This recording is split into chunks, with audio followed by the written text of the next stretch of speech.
Alright guys, I'm not gonna lie.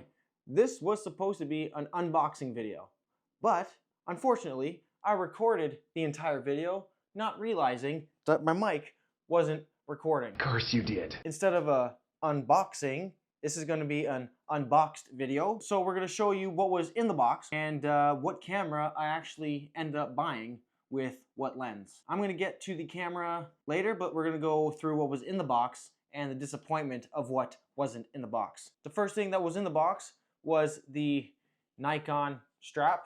Not going to use that. I use a wrist strap, which I prefer using those instead. Also in the box was a plastic piece.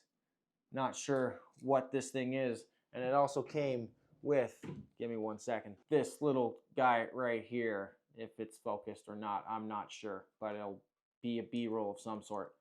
Yeah.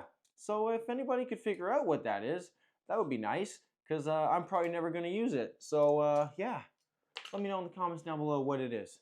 And then NEL 15C battery, which I'm glad it came with, but at the same time, it didn't come with a charger. Come on, Nikon. Why do you expect us to want to charge this in camera? You always want to have one in camera and then one charging somewhere. You don't want to have keep it in camera and only use the one. Come on, man. But again, that's just a little thing. It's a big thing, but it's a little thing. And then also came a USB-C to USB-C to charge the batteries now, because there's no charger. Now, for the lens box, a nice little bag for the lens for when I want to carry it somewhere so it doesn't get damaged. Alrighty, so without further ado, the camera that I decided to buy, which we obviously know by now is a Nikon, is the Nikon Z6 III with the 50mm 1.8, why did I say it that way? 1.8 S series lens. Yes, this is the package that I decided to go with. Glad to know that my side light there just went out on me. Curious to see how that looks like, but let's move on. We're taking this thing out of the box right away. It feels great in the hands. So currently at work for my day job, I'm currently using the Z7 II, which is currently filming me right now, and it is definitely smaller. The camera definitely has a wider side profile than the Z7 II. I'm not sure if it's because of the internals that they put in it or what, or if it has to do with the flippy screen itself, but it's not any heavier than the Z7 II, and it does feel really good in the hands, which I've probably said that like 3 times already. So yeah, it feels good. At the same time, it does have a full-size HDMI, which is a very big plus, because first off, it's a lot stronger, less chances to break, and I have an abundance of these at home. I don't have to go buy a certain one, along with a USB-C and a, not sure what that bottom one is. Again, if you know, let me know in the comment section down below.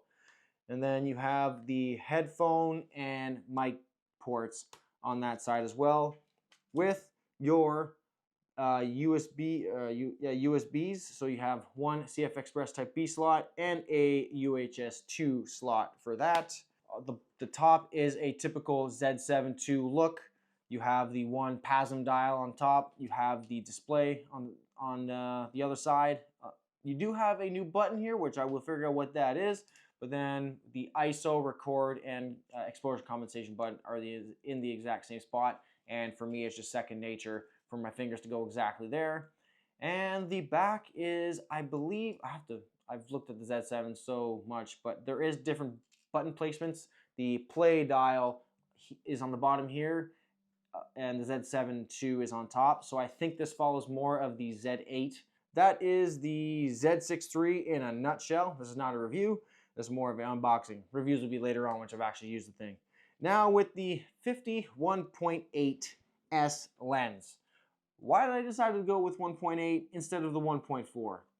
One, because it was a Boxing Day sale, and this lens was actually cheaper than the 1.4. And for me, 50mm is a lot more versatile, and I wanted a versatility lens like the 24-70, but I didn't want to spend like $2,700 for an F2.8, and I wanted something faster than an F4.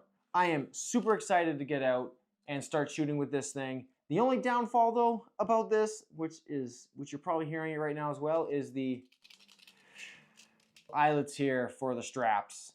They are very loud, and yeah, hopefully those don't get in the ways when I'm doing my movie. Now, why did I go with the Nikon Z6 III over, let's say, the A7 IV from Sony or the Canon R6 Mark II?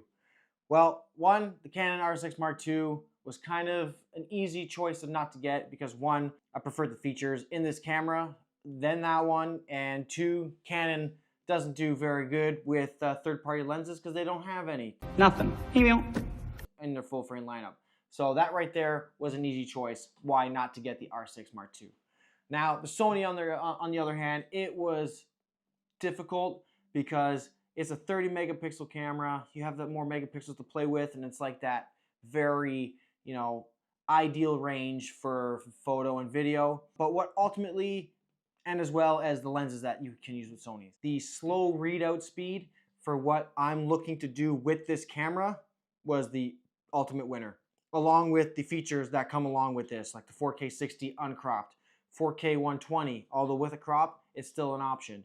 You have log recording. I know you have all that kind of stuff in Sony as well, but you have the RAW, which I don't typically use, but it's there. So that is why I ultimately went with the Nikon Z6 III.